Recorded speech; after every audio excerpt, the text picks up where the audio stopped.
यहाँ हिंदुस्तान से मेरे साथ प्रोफेसर कपिल कुमार जी जुड़ रहे हैं जो कि पॉलिटिकल एनालिस्ट हैं। मोहम्मद फैज खान बस आपसे थोड़ी देर में जुड़ जाएंगे, नेशनल कन्वीनर है मुस्लिम राष्ट्रीय मंच के। मेजर नदीम पाकिस्तान से जुड़ रहे हैं, ब्रिगेडियर सैयद नाजिर पाकिस्तान से जुड़ रहे हैं और फखर यूसुफजई पाकिस्तान के पत्रकार हैं, वो हमारे साथ जुड़ रहे हैं। अब नदीम साहब आपसे शुरू करता हूँ। ये मुनीर बाहर, हाफिज सईद को आप लोगों ने आगे कर दिया है कि तुम बाढ़ से बचाने का रेस्क्यू ऑपरेशन तुम देख लो, इतना फेल्ड स्टेट है पाकिस्तान। सर अल्हम्दुलिल्लाह ऐसी ये डिसइंफॉर्मेशन इसमें बहुत ज़्यादा है, ठीक है। अच्छा। और पाकिस्तान को किसी भी चीज़ में माशाल्लाह पहले ही सबकत हासिल है। आपने देखा अभी ऑपरेशन सिंदूर में किस तरह से भारत हुई है पूरी दुनिया के सामने। ट्रम्प साहब किस तरह से इंडिया को चाइना के सामने खड़ा करना चाह रहे थे। इन्होंने ये पता चला कि ये तो इंडिया के भी ये इंडिया तो पाकिस्तान के सामने भी नहीं खड़ा हो सकता हाँ। और इसलिए आखिर उन्होंने मायूस हो गए और उन्होंने कहा कि ये कुछ लिखा हुआ पढ़ रहे हैं क्या नदीम साहब? सॉरी, ये कुछ नीचे देखकर आप पढ़ रहे हैं क्या? नहीं वो जो सुन रहा है इनका वो इनके मुंह से बाहर नजरें मिलाकर आप बातचीत नहीं कर रहे हैं। अरे कैमरा फेस करना होता है सामने देखकर, ताकि लगे आंखों में आंखें डालकर। इनकी जो हुई है ना वो बाहर आ रही है इनके मुंह से निकल के। हाँ, ट्रम्प साहब अमेरिका आपको खड़ा करना चाह रहा था चाइना के सामने, लेकिन आप लोग तो पाकिस्तान के सामने ही ढेर हो गए। पाकिस्तान के सामने 6 तैयारे आप गिरा के बैठ गए। फ्रांस ने कहा। अरे नदीम साहब मैंने आपसे एक सिंपल सा सवाल पूछा, आपने एक शब्द का इस्तेमाल किया जिसे मैं बहुत ज्यादा अपने टेलीविजन पर नहीं इस्तेमाल करना चाहता हूं। वो आप बता रहे हैं कि किसकी ज्यादा हालत खराब हो गई है। मैंने आपसे हाफिज सईद को नाम लेकर सवाल पूछा। अगर आपके हिसाब से मैं गलत कोट कर रहा हूं, कुछ गलत फैक्ट कर रहा हूं, तो आप उसको सही करते, दुरुस्त करते। आप दिखाते कि नहीं भाई देखो हमारी आर्मी, ये फोटो देखो, ये तस्वीर देखो। आपने रिपोर्ट ध्यान से देखी नहीं, जरा हाफिज सईद का वो बयान निकलवाइए जो बयान वायरल है। अभिनंदन साहब तो देखिए ना, हमने आपके पास। अरे तुम पे डिबेट करने को कुछ है ही नहीं भाई, तुम पे डिबेट करने को कुछ है ही नहीं। तुम पे सर जी लॉजिकल बात कर रहे हैं। लॉजिकल तुम पे कोई लॉजिक है? पाकिस्तान और लॉजिक, अरे दुनिया के दो अलग कोने हैं, पाकिस्तान और लॉजिक। अगर लॉजिक होता तो तुम कटोरा लेके नहीं घूम रहे होते दुनिया में।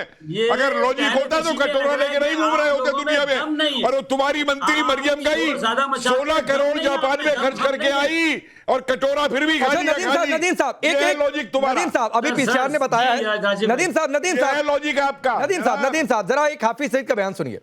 तो ये ऑडियो नदीम साहब वायरल है, हाफिज सईद का बताया जा रहा है। आप कह रहे हैं कि नहीं, वो कह रहे हैं हमारी कश्तियां उतरी हुई हैं, आप लोग भी उतर जाइए, मदद करिए। जी, तो ये कोई बुरी बात तो नहीं है कि अगर कोई अभी अंदर क्राइसिस है तो तमाम कौम को जो है उसकी मदद के लिए खड़े होना चाहिए। थोड़ी उनके दिमाग में भी जो सैलाब है ना आतंकी, मदद के लिए दिमाग के आतंकी सैलाब को भी सही करवा लो भाई। उसमें भी मतलब जनता की ले लो, जनता क्या कहती है, आपका आवाम क्या कहता है आतंकियों के सैलाब को लेकर के, जरा उसमें भी मदद करवा लो। क्या बात कर रहे हैं? आपने शुरुआत की है, मुझे लगता है नाजिर साहब ने भी सुना, फखर यूसुफजई ने भी सुना होगा। नहीं आप तो गलत कर रहे हैं, ऐसा कैसे हो सकता है? आतंकी थोड़े नहीं, हाफिज सईद थोड़े नहीं।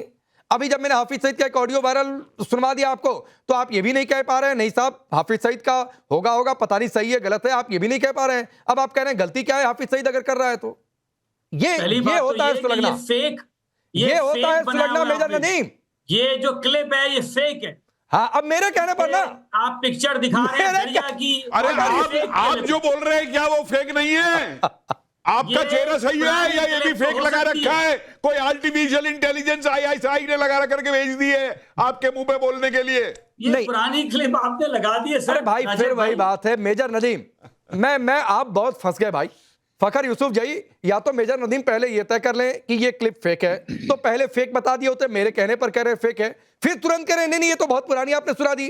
पहले ये कह रहे थे नहीं हाफिज सईद ने बोला ही नहीं है ऐसा कुछ, 20 साल पुरानी। अरे मेजर नदीम मुझे पता है हाफिज सईद की आवाज सुनकर आपको दिक्कत हो गई, सिस्टम काम नहीं कर रहा है। फखर यूसुफजई को सुनिए, आपके पाकिस्तान के ही, उनसे कुछ सवाल पूछा उनको भी सुनिए। फखर यूसुफजई बोलिए।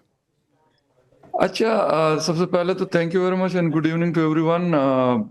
मेरे सीनियर्स बैठे हुए हैं, सीनियर लोग सारे बैठे हुए हैं, लेकिन जहाँ तक बात है हाफिज सईद की कि फ्लड में वो हेल्प कर रहे हैं, फ्लड इफेक्टीज की, तो ये मेरे ख्याल मेजर साहब पता नहीं फील्ड में जाते होंगे नहीं जाते होंगे, इनके वजह से फोर्सेस के लोग भी मौजूद है। लेकिन मैं आज सुबह वापस आया हूँ खैबर पुख्तनख्वा से, और सबसे जो मोस्ट अफेक्टेड एरियाज थे, मतलब आई वाज देयर, तो वहाँ पर बिल्कुल मैंने जब इनके लोग देखे तो मैं खुद भी हैरान हुआ हूँ, आपको सच बता दूं। वो वहां पे हेल्प कर रहे थे, मतलब इनके डॉक्टर्स भी थे और इनके बाकी लोगों की हेल्प भी कर रहे थे। इनका पता नहीं कोई पाकिस्तान मुस्लिम लीग पता नहीं कोई लिखा हुआ था, इनके वो स्टिकर्स भी लगे हुए थे। अच्छा। तो इनके कैंप्स वगैरह वहां पे तो बुनेर के हद तक हैं। बाकी मेरे ख्याल वो कोई छुपी हुई चीज भी नहीं है, क्योंकि वो मीडिया से भी बात कर रहे थे और वो ओपन एरिया में कोई बैठे हुए थे, कोई छुप के नहीं बैठे हुए थे। बाकी वो पाकिस्तानी इदारे हैं, उनके लिए वो क्या है क्या नहीं है ये उन्होंने डिसाइड करना है कि वो ये जो फ्लड इफेक्टीज के जो रिलीफ प्रोग्राम है ये कर सकते हैं नहीं कर सकते, अलाउ है नहीं अलाउ, तो ये डिसाइड तो उन्होंने करना है। लेकिन एज ए जर्नलिस्ट मैं ये रिपोर्ट कर रहा हूं कि मैंने खुद पर्सनली ये चीज देखी है, मैं किसी और की नहीं आपको कोट कर रहा, मैं खुद की बात कर रहा हूं। तो अच्छा, ये एक बात और फखर यूसुफ जई, जो आपने कहा, मैं चाहूंगा कि एक बार फिर से आप बताएं कि आपने क्या देखा, क्यों हैरानी हुई, क्या हुआ, जरा एक बार फिर बताइए। देखिए राकेश, मैं बेसिकली मतलब एज ए जर्नलिस्ट लाजमी सी बात है, खैबर पुख्तनख्वा मेरा प्रोविंस है, मेरा ताल्लुक उस प्रोविंस से, और एज ए जर्नलिस्ट बेशक मेरा ताल्लुक ना भी हो तो जाना होता है और मैं गया हूं। तो वहां पर बहुत सारे मैं आपको ये भी मतलब रिपोर्ट करूंगा कि बाकी मदरसास के जहां पे लोग पढ़ते हैं उनके लोग भी बहुत हेल्प कर रहे थे लोगों की। लेकिन उसके साथ ये जो हाफिज सईद की वो है, मतलब not was a name with the name of Jamaat Dawa, but ये कि वो इनके जो लोग थे, इनका कोई पता नहीं कौन सा मुस्लिम लीग करके है जो इनकी पार्टी है, तो उनके स्टिकर्स जो हैं वो उनके जो जैकेट्स पहनी हुई थी बिल्कुल उस पे है। और मैं आपको जगह भी बता सकता हूं, मैंने कहा कोई चुप के नहीं बैठे हुए थे, कोई यार की साइड पे बैठे हुए थे, बिल्कुल मेन बुनेर रोड पे, जब when you will entering towards the Buner, Yusuf जई, बिल्कुल फ्रंट पे उनका पहला कैंप आता है। अभी ये कह रहे थे फखर यूसुफ जई, हम तो अभी ये कह रहे थे कि ये ऑडियो क्लिप हमें इंटरनेट से मिली है, जाहिर सी बात है इंटरनेट से मिल सकती है। मेजर नदीम के पास खुला ऑप्शन था फैज खान की, आप इसे कह दीजिए वायरल है, लेकिन मेरे पर कह रहे हैं वायरल है। अब तो फखर यूसुफ जई ने एक्सपोज कर दिया कि हाफिज सईद के लोग खड़े हैं बाढ़ के बीच में, सेना सरकार पता नहीं कहां, हाफिज सईद आगे है। बिस्मिल्लाहिर्रहमानिर्रहीम, भारत माता की जय, वंदे मातरम। देखिए, इन लोग की आज से पॉलिसी नहीं है। जिन्ना ने पाकिस्तान बनाया था और 16 अगस्त 1946 को इसने डायरेक्ट एक्शन डे करके हिंदुओं का कत्लेआम किया था। उसके बाद भी महात्मा गांधी ने 55 करोड़ रुपए दिया, तब इनको खाना खाने के लिए मिला। 1960 में चाचा नेहरू ने पानी दिया था सिंधु का, तब इनको पीने के लिए पानी मिला, और ये पॉलिसी जारी रही। और लादेन तक, ओसामा बिन लादेन तक, जिनको अमेरिका के सील कमांडोज ने मारा, इनके यहां छुपा हुआ बैठा था। और आज हाफिज सईद बाढ़ राहत कार्यक्रम चला रहा है वहां पर। इनकी सेना नहीं है, इनके नागरिक नहीं है, इनके सिविलियन नहीं है, इनके लोग नहीं है, इनके सोशल वर्कर्स नहीं है। हाफिज सईद जैसा, और ये खुलेआम उसको स्वीकार भी कर रहे हैं, बिल्कुल, क्योंकि लादेन भी इनके हाथ से पकड़ा गया था। और आज इनका आसिफ मुनीर जाकर अमेरिका के तल में चाट रहा है, वहां पर बंगला ले चुका है, वो डॉलर्स ले चुका है अमेरिका से। अब आसिफ मुनीर आपके यहां नहीं रहने वाला है, पाकिस्तान को बेचकर वहां जाकर बस जाएगा। और पाकिस्तान की मुझे मैं कपिल जी आता हूं, और जो पैदा हुआ है वो मरेगा जरूर। फैज खान, एक मिनट, कपिल जी आता हूं, एक नाजिर से एक टिप्पणी हो जाए। ब्रिगेडियर नाजिर, ये बड़ी हैरानी की बात है भाई, मतलब एक यूएन डेजिग्नेटेड टेररिस्ट, उसके लोग खड़े हो जाएं, आपको मिलता कोई नहीं है, फिर आप कहेंगे कि नहीं साहब, भारत अगर बोलता है तो हमारे खिलाफ साजिश है, बोलने की जरूरत है। फखर यूसुफ जई बता रहे हैं कि हैरानी हुई, हाफिज सईद के लोग कर क्या रहे हैं वहां पर। देख लो, जरा मेरी बात गौर से सुनो। बात यह है कि आपके पूरन दीवी क्या थी, एक डाकू थी ना, आपके पार्लियामेंट में आ गई, हाँ, और फिर वो क्या बन गई। दूसरी बात यह आ जाता है कि जहां तक तुम्हारे पास लॉजिक नहीं बचा हुआ है। एक बार सुन लेते हैं, ये कितना गिर सकते हैं, एक बार सुनिए जरा, पहले इनका दिमागी असर कितना गिरेगा वो सुनिए। हंसिए लेकिन सुनिए। एक तो तुम लोग जल्दी बहुत कर लेते हो, और जल्दी का फिर बड़ा मजा भी आता है आपको, फिर मजा हम चखाते हैं तो आप फिर नाराज हो जाते हैं। इसलिए भीख मांग रहे हो जाके। सऊदी अरब में 10,000 भिखारी पकड़ा है भैया, मोहम्मद बिन सलमान जो है वहां का किंग 10,000 भिखारी पकड़ा, 10,000 के 10,000। सुनिए जरा, हाँ, मैं 30 सेकंड बोलने जरा, ब्रिगेडियर नाजिर 30 सेकंड बोलने दो। बोलिए नाजिर साहब, बोलिए। हमारे यहाँ कोई आया होल्ड बोलने देते हैं। तो अगर बात ये है तो हमारे यहाँ या मुसलमानों के यहाँ आरएसएस जो है जिसकी हुकूमत है इंडिया में, वो एक दहशतगर्द जमात है और अरे शुरू से जाहिल चला आदमी है। अपने गिरबान आपने में गांधी जान को करते हैं कत्ल किया, पाकिस्तान मुल्क ही जब पूरा गांधी को दहशत कत्ल करता किया है। और उसके- आरएसएस एक उसको कल्चरल आप ऑर्गेनाइजेशन मानते है, हैं। याद रखना पूरी उसको दुनिया आप को नहीं, मैं ये कह रहा हूं, मैं ये कह रहा हूं ब्रिगेडियर, बलूची बच्चों को बूटों से रौंदते हैं, टोपी वाले बलूची जरा महिलाओं नहीं, को नहीं, बलात्कार मैं- मेरे करते हैं एक- ये लोग। गांधी एक मिनट, को कत्ल करने वाला आपका ब्रिगेडियर हीरो नाजिर, है। ब्रिगेडियर नाजिर, गॉडसे मैंने आपका बहुत हीरो सेंसिबल है। एक क्वेश्चन आपसे पूछा था। बोलो महात्मा गांधी से एक मिनट, जवाब। फैज खान प्लीज। मैंने बहुत सेंसिबल क्वेश्चन बहुत आराम से पूछा था कि Hafiz Saeed UN designated terrorist है, उसके लोग अगर जाकर खड़े हो जाएंगे बीच में, जिस पर फखर को भी है, किसी को भी, एक कोई भी आपके मुल्क का कोई एक सच्चा पाकिस्तानी होगा, उससे हैरानी होगी कि यूएन डेजिग्नेटेड टेररिस्ट के लोग कर क्या रहे हैं, आप उस पर बोल नहीं पा रहे। इतनी दिमागी भाई, दिवालियापन कपिल जी इनको हो गया है। नहीं, मैं इनको बताता हूं, देखिए दो बातें। Designated- देखिए पहली बात, एक मिनट ब्रिगेडियर साहब सुनिए, आप ही की बात कर रहा हूं। ब्रिगेडियर साहब आप ही की बात कर रहा हूं। नहीं, एक सेकंड, क्या कहा आपने? डेजिग्नेटेड या नहीं डेजिग्नेटेड, क्या मतलब है, क्या बोला आपने? मैंने बोला कि डेजिग्नेटेड या नो डेजिग्नेटेड को छोड़ दो, जो आम लोग हैं वो वहां पर रेस्क्यू का काम कर रहे हैं। ठीक। वहां पर बाकी यस, बाकी मदरसों एक के और लोग हैं, एक्सपोज लाइन, तबलीगी जमात के लोग हैं। एक और एक्सपोज लाइन कि नहीं, पाकिस्तान को बात इससे सुनो। कोई फर्क नहीं पड़ता है कि कोई यूएन डेजिग्नेटेड टेररिस्ट है या फिर नहीं टेररिस्ट है, सारे पाकिस्तान के आम नागरिक हैं। और ब्रिगेडियर नाजिर जैसे लोग आम पाकिस्तानी आवाम को एक आतंकी से तुलना कर रहे हैं, बराबर रख रहे हैं, एक तराजू में रख रहे हैं। कपिल जी देखिए, आप मेरी बात ब्रिगेडियर- सुनो। मोदी साहब को क्यों अमेरिका का वीजा अरे रिजेक्ट हुआ सुनिए था? भाई, मोदी साहब भी मुझे पता है आपको यूनाइटेड बौखलाहट हो रही नेशन की लिस्ट पे है। मेजर टेररिस्ट नदीम थे। रुक जाओ भाई, अरे सुनिए, मेजर नदीम रुक जाओ, आपसे डिबेट की शुरुआत की थी, रुक जाओ, रुक जाओ। ठीक है, ठीक है। देखिए, कपिल जी को सुनिए। ये बड़ी सही बात कह रहे हैं ये मेजर और ब्रिगेडियर दोनों। अरे सुन भी लिया करो भाई, ये मेजर और ब्रिगेडियर, इनकी आवाज हो करो। नहीं ठीक ये है। मेजर और ब्रिगेडियर दोनों बहुत एक सही बात कह रहे हैं कि वो जो हफीज और ये जितने लश्कर और ये सब तमाम है, ये मसूद अजहर वज़ार, ये कोई टेररिस्ट नहीं है। पता कौन है ये इनके लिए गाजी है। बात करो, ये गाजी है जो ये इस्लाम के सिपाही पाकिस्तान में पैदा करते हैं ना, काफिरों को कत्ल करने के लिए, तो ये उनको टेररिस्ट कैसे मान लेंगे भाई? ये तो इनके मदरसे जो बता रहे हैं सारे वहां मौजूद है, समझे? एक बात। और दूसरी बात सुन लो ब्रिगेडियर साहब, मुझे लगता है कि आप इंडिया के उस पीओडब्ल्यू कैंप में थे जो 91,000 ने सरेंडर किया था बांग्लादेश में, और मेजर साहब आप क्या उन आर्मी वालों में से थे जो कारगिल में अपनी लंगोटी छोड़ के भागे थे? ये बात सुनो, समझे आप? ये आपका लॉजिक और आपका दिमाग बता रहा है कि आप लोगों की क्या सोच है। अरे आप किस भारत को मुंह दिखाने की बात कर रहे हैं? 91,000 ने आपका सरेंडर किया था, दुनिया का सबसे बड़ा सेंटर आर्मी का, आज तक दुनिया के इतिहास में नहीं हुआ है जो तुमने किया था। जिस तरीके से कारगिल में अपनी लाशें तक नहीं उठाने आए थे, तो ये पाकिस्तान हो तुम। अरे किसको मुंह दिखाते हो तुम? किसको मुंह दिखाते हो? बात तो हमारी सुनो, बात सुन लो, तुम जवाब दो मुझे। तुम्हारे 91,000 अगर बहादुर होते तो क्यों सरेंडर किया था बांग्लादेश में? बताओ जरा। अगर बहादुर थे, क्यों अपने लोटे लेकर के छोड़ करके भागे थे कारगिल के अंदर? 71 के अंदर तुम बहादुर होते तो हम लाहौर तक नहीं पहुंचे होते। अच्छा ठीक, अब मैं दूसरा सवाल लेकर आता हूं, दूसरा सवाल लेकर आता हूं, प्लीज प्लीज ब्रिगेडियर नाजिर। नहीं, बात करने दो, बात जवाब देने दो। अच्छा चलिए, जवाब है क्या तुम पे भाई? 20 सेकंड बोल लीजिए, फिर मैं अगले सवाल पर आता हूं। 91,000 ने क्यों सरेंडर किया? ठीक है, कपिल जी, एक मिनट, नाजिर साहब बोलिए। 1 मिनट बोलता हूँ। हाँ बोलिए। तुम लोग, तुम्हारे जो पॉलिटिकल लीडरशिप है इतना गिरा हुआ है और इतना अरे please, नीच है पूरा पाकिस्तान कि गिरा हुआ उन्होंने है। अपने पूरा एयर चीफ को- पाकिस्तान, तुम कहाँ डूबे हो?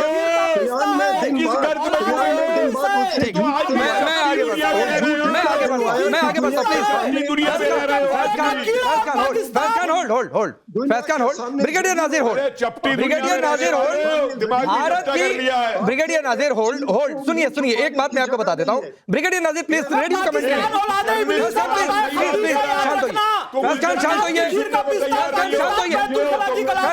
फैज खान शांत, जर्नलिस्ट तुम्हें आगे दिखा रहा है। प्लीज ऐसी बात है। ठीक, मैं आ रहा हूं उस पर। सुनिए, अभी सबकी आवाज डाउन करिए, सबकी आवाज डाउन। महात्मा गांधी ने दिया था 55 करोड़, तब रोटी मिली है। मैं आपको बता, चाचा नेहरू ने सिंधु का पानी दिया था, कटोरा इतना बहुत बड़ा है आदमी। ठीक, रुक जाइए। नहीं सर, इतना बड़ा कटोरा लेके फैज खान, कपिल जी, ये ठीक है कि पाकिस्तान में मदीना में जाकर भीख मांगते हैं ये लोग। फैज खान प्लीज, मोहम्मद बिन सलमान भिखारी, फैज खान डिबेट को आगे बढ़ाने दीजिए, फैज खान डिबेट को आगे बढ़ाने दीजिए। इबादत करने जाते हैं, ये कटोरा लेके जाते हैं। फैज खान होल्ड, होल्ड, अरे मैं यहां से रिक्वेस्ट कर रहा हूं, होल्ड करिए, ठीक है, वो स्तर गिराएं, आप स्तर मत गिराइए, ये फर्क तो है भारत पाकिस्तान में। ब्रिगेडियर नाज़िर एक बात कहते हुए फिर फखर भाई पर रुक करता हूं, सर किसकी हुकूमत गिरी हुई है ये दुनिया जानती है। हम यहां इंटरनेशनल स्पेस स्टेशन बनाने का उसका मॉडल पेश कर दिए हैं, मंगल तक पहुंच गया, आप झंडे में चांद लेकर खुश हैं, तो सर आप खुश रहिए। आपकी पाकिस्तानी आवाम कह रही है कि एक तरफ भारत की लीडरशिप देखो किसी भी पार्टी की, वो अपने मुल्क को कहां से कहां तक लेकर गए।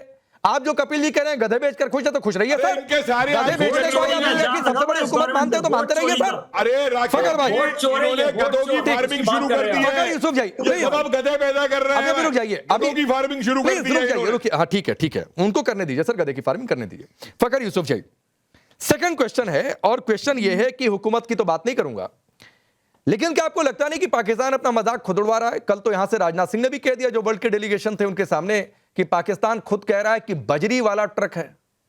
इधर हम इकोनॉमी में मर्सिडीज हैं, फेरारी हैं, आपके यहाँ के जनरल कहते हैं हम बजरी ट्रक, आपके संभवतः गृह मंत्री हैं, अगर आप दुरुस्त करिएगा मैं गलत कह रहा हूं, होम मिनिस्टर ने भी कहा है, होम मिनिस्टर ने भी पाकिस्तान के कहा है कि हम तो बजरी वाला ट्रक है भाई, देख लो हम तो कहीं भी जाकर लड़ लेंगे भिड़ लेंगे। तो आपको लगता नहीं कि मजाक उड़ रहा है पाकिस्तान का? प्लीज ऐसा कुछ नहीं। नदीम साहब रुक जाइए प्लीज, आपका नाम फखर यूसुफ जही नहीं है, रुक जाइए, सुनिए फखर को, उसके बाद आ जाऊंगा। लास्ट वीक हमारे होम मिनिस्टर मोहसिन नकवी ने लाहौर की मतलब वहां पे एक तकरीब में स्पीच कर रहे थे, और वहां पे उन्होंने ये कहा था कि जिस वक्त पाकिस्तान और इंडिया के क्लैशेस चल रहे थे मई में, तो उस वक्त सऊदी अरेबिया से हमें कॉल आई और कहा गया कि जंग को ख़त्म कर दे या रोक ले। तो कहते हैं उनको जवाब में हमारे गालिबन field marshal general Asim Munir का उन्होंने नाम लिया, बल्कि यकीनन उन्हीं का नाम लिया, कि उन्होंने कहा कि दोनों में इस तरह का डिफरेंस है। इट्स मीन कि अगर ट्रक जो है वो मर्सिडीज को हिट करेगा तो देन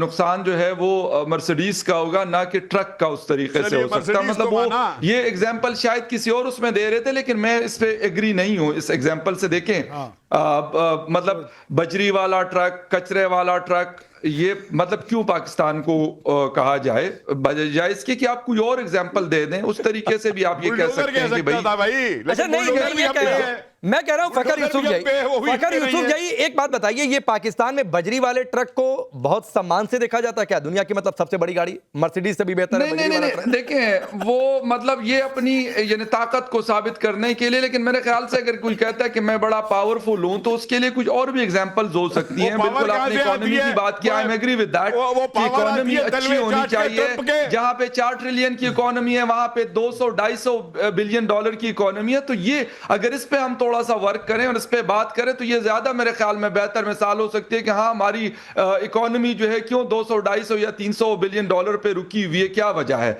एक्सपोर्ट्स हमारी अगर नहीं बढ़ रही तो क्या वजह है? या बाकी अगर क्राइसिस में हम है तो क्यों है, पॉलिटिकल इंस्टेबिलिटी में क्यों है? मेरे ख्याल में इसके जवाब देने की ज्यादा जरूरत है, ना कि मुझे कोई कहे कि जी मैं बजरी का ट्रक हूं तो मैं डंपर हूं तो मैं पता नहीं कोई और चीज। फखर यूसुफ जही मैं आपको बताऊं, हमारे यहाँ हिंदुस्तान में कोई ट्रक अगर गुजरता है ना, खासतौर पर अगर बजरी वाला ट्रक हो या फिर कूड़े कचरे वाला ट्रक हो, सर कोई पास जाना पसंद नहीं करता है कि गंदगी लग जाएगी। यहाँ तो मुनीर या फिर अपनी गाड़ी, वाकई सही बात है कि खरोंची आ जाएगी। मर्सिडीज मतलब कहां मर्सिडीज, कहां फरारी और कहां बजरी वाला ट्रक। मेजर नदीम आप इसी में खुश हो रहे हैं। फखर यूसुफ जही ने कुछ बातें कही, बहुत सेंसिबल बातें कही हैं, उन्होंने लॉजिकल कहा, बहुत लॉजिकल कहा कि भाई ताकत ही बतानी है तो कुछ बढ़िया एग्जांपल दे दे। प्रोपेगेंडा है, ऐसा कोई जुमला नहीं कहा गया, ठीक है, ना ही ऐसी कोई बात की गई है, ठीक है। आपने अग्नि 5 का तजर्बा अभी किया है, हमने अबाबील का MIRV उससे पहले दिया तजर्बा। पाकिस्तान को अंडर एस्टिमेट कर रहे हैं। अच्छा। अभिनंदन साहब से पूछे, उन्होंने कहा था कि द टी वॉज फंटास्टिक, ठीक है, यहाँ आए थे वो, चाइना की चाय थी ना, चीनी चाय थी ना जो मिलाई थी आपने, चीनी चाय थी ना आपकी, तो पाकिस्तान ने हमेशा आप लोगों को ढेर किया और ना को चने चबाए। आपका ये इज्जत छोड़ना था, अभिनंदन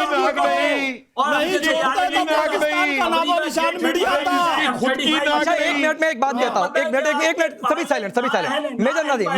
मेजर नदीम सुनिए ना, आपने हमारे अभिनंदन को 1-2 दिन रखा, 1 कप चाय पिला दी, सर उस चाय को आप इतना सुनाते हैं। आप नहीं, और आपके 93,000 सैनिकों को रखकर यहाँ पर न जाने कितना खिला पिला दिया गया। आपके 93,000 सैनिकों को 71 में रखकर खिलाया पिला गया, हम तो एक बार भी नहीं कहते हैं।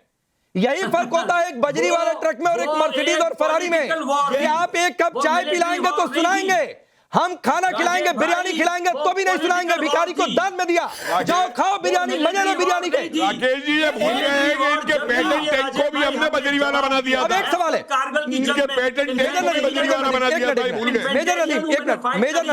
मेजर नदीम, कल भी हमने शो किया था और अग्नि 5 पर किया था। रुक जाइए सर, एक मिनट, एक आपसे सवाल पूछ रहा हूं, एक आपसे सवाल पूछ रहा हूं। कल भी हमने शो किया था, अग्नि 5 पर शो किया था, आपके यहां के एक ब्रिगेडियर थे, अभी नाम नहीं लूंगा, बाद में बता दूंगा, वो MIRV का फुल फॉर्म नहीं बता पाए थे, आप बता सकते हैं? जी ये मल्टीपल इंडिपेंडेंट व्हीकल लॉन्चिंग होती है कि एक उसके अंदर हेड सर आधा सही बताए, आधा आप सही बताए, आधा गलत बताए। एक और आपको चांस देता हूं, एक और लाइफलाइन का ही बता दो यार, MIRV जी S-400 का ही बता दो। बता दिया, मल्टीपल इंडिपेंडेंट री एंट्री नहीं, अभी भी नहीं सही हुआ, अभी भी नहीं सही हुआ। इधर से फैज खान ने बता दिया, आप ले रहे हैं, वो भी नीचे देखकर फखर यूसुफ जई भी हंस रहे हैं, वो भी पता नहीं कौन सा गूगल लैपटॉप खोल के रखा है, क्या रखा है। मल्टीपल आप सर MIRV का फुल फॉर्म नहीं बता पा रहे, आपके कल एक ब्रिगेडियर थे वो नहीं बता पाए, आज आप नहीं बता पा रहे हैं, और आप अग्नि 5 का चले मुकाबला करने। खच्चरों की रेजिमेंट के ब्रिगेडियर रहे होंगे भाई, खच्चरों की रेजिमेंट के ब्रिगेडियर रहे होंगे, खच्चरों की रेजिमेंट के मल्टीपल इंडिपेंडेंट नहीं, और मैं एक बात बताऊं, मेजर नदीम सुनिए, नहीं वो तो ठीक है, अरे मेजर नदीम सुनिए, मेरे पीसीआर ने मुझे कमांड दिया, आप बता दें। अरे सुनिए मेजर नदीम सुनिए, मेरे पीसीआर ने मुझे कमांड दिया कि जरा मेजर नदीम से कहिए थोड़ा सा कैमरे से दूर हो जाए, ऐसा लग रहा है फ्रेम तोड़कर बाहर निकल आएंगे। मैंने उनको कहा कि भाई, वो असल में कई सारी चीजें खोल के रखे हैं, कब कहां से क्या है उसको देखना है, उसको पढ़ना है। तो पीसीआर शायद, अब मेरे प्रोड्यूसर रेहान है, वो शायद इस बात को समझ जाए, जो पैनल पर बैठे हैं, प्रशांत भी जो मेरे प्रोड्यूसर है, शायद इस बात को वो समझ जाए। लेकिन एक और सवाल है, और आपसे नाजिर साहब आपसे सवाल पूछता हूं, इलेक्ट्रॉनिक वॉरफेयर के बारे में आपने सुना है सर? जी आपसे सुन रहा हूं। अच्छा, सुना ही नहीं अभी तक? नहीं, आपसे सुन रहा हूं, आप एक्सपर्ट है ना, बताओ। नहीं, मैं एक्सपर्ट थोड़ी नहीं, मैं तो पूछ रहा हूं कि अगर सुना है तो मेरा अगला सवाल ये होगा कि पाकिस्तान की क्या तैयारी है इलेक्ट्रॉनिक वॉरफेयर में, वो बता दीजिए। बोले पाकिस्तान ने अपनी तैयारी का अमली मुजाहिरा ऑपरेशन सिंदूर के दरमियान जी वो किया, और उसका आपको तब पता चला क्योंकि आपके CDS तभी ब्रह्मोस फटने में गई थी। एक मिनट कपिल जी और फैज खान, एक अमेरिका में दौड़े थे। प्लीज आप लोग एक मिनट बीच में मत आइए, बात नहीं सुनेंगे, लेट ब्रिगेडियर नाजिर स्पीक। तो मैं बात नहीं करूंगा। आप नहीं नाजिर साहब, मैं खुद इन्हें रोक रहा हूं, मैं खुद इन्हें यहां से रोक रहा हूं। बात सुनेंगे। अरे क्या बोल, कोई बात नहीं देगी करो तो सुनेंगे ना। भाई प्लीज नहीं, ऐसे नहीं अच्छा लगता, आप बात ऐसे सुनिए। शॉटिंग नहीं। नाजिर साहब मैं आपको फिर पूछ रहा हूं, आपने क्या किया नहीं किया सर, ऑपरेशन सिंदूर पर चर्चा में नहीं कर रहा हूं, मैं आपसे ये पूछ रहा हूं इलेक्ट्रॉनिक वॉरफेयर आपकी समझ में क्या है और पाकिस्तान की क्या तैयारी है, मैं सिर्फ ये जानना चाह रहा हूं। जी पाकिस्तान की तैयारी इतनी है कि वो इंडिया को 2 दिन में उसके एयरफोर्स को खत्म कर सकता अच्छा, है। इलेक्ट्रॉनिक वॉरफेयर किसे कहते हैं, उसका मतलब क्या है, उसमें क्या इस्तेमाल करते हैं? तो करके दिखाओ, देरी की बात की है। अरे गाजी करके दिखा गजवा हिट दोबारा, गाजी गजवा हिट करके दिखा दोबारा, थोड़ा जवाब देंगे। कपिल जी गजवा हिट करके दिखा हमारा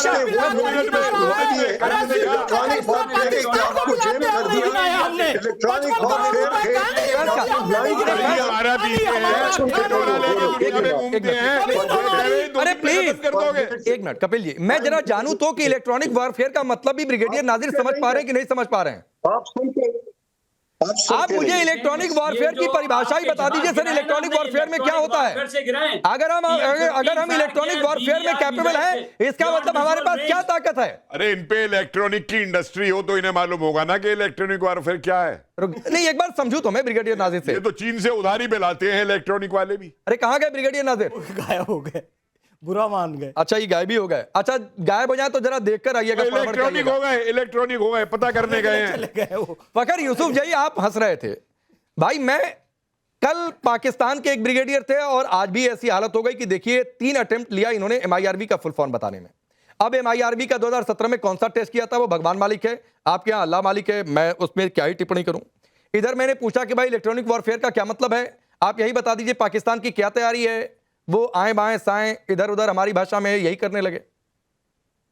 फकर से एक सवाल पूछना चाहिए। देखिए, एक तो बात यह है कि आपके जो दो पैनलिस्ट हैं, बेसिकली मतलब आपको अगर वहां पे दूसरे पार्टिसिपेंट बैठे हैं तो मतलब यू शुड अलाउ देम कि वो अपनी बात करें। मैं उससे एग्री करूं या आप उससे एग्री करें या ना करें, आप बेशक मेरी किसी बात से एग्री ना करें, लेकिन उनको भी उसी तरह सुने जिस तरह आप बाकियों को सुनते हैं, ब्रिगेडियर से नजीर हो या नदीम साहब हो।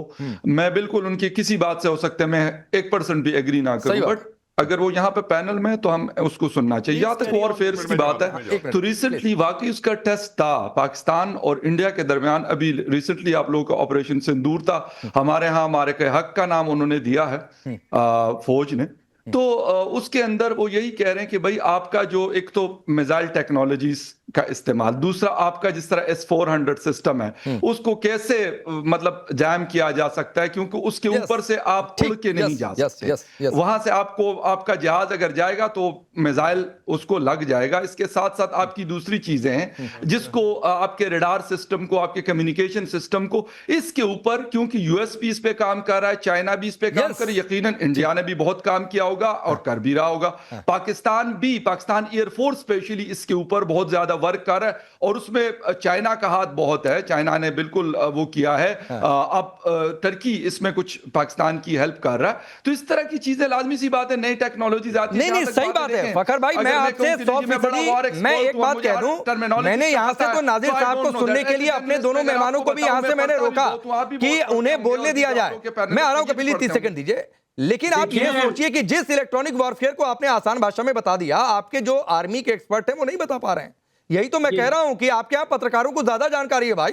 कल MIRV का फुल फॉर्म नहीं बता पाए थे और आपके यहाँ के डॉक्टर इरशाद PMLN के नेता हैं, वो ये कहकर गए कि अरे वो रिटायर हो गए, कहां से बता पाएंगे। आप सोचिए क्या लॉजिक लेकर आते हैं। खैर कपिल जी आपसे कुछ पूछना चाह रहे हैं फकर भाई। फकर साहब एक बात पे गौर कीजिए, जब आप बोल रहे थे मैंने नहीं टोका बीच में।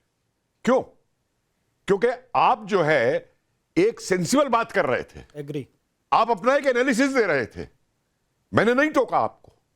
और मैं हर लॉजिकल बात को सुनने को तैयार हूं, उसका लॉजिकल जवाब दूंगा।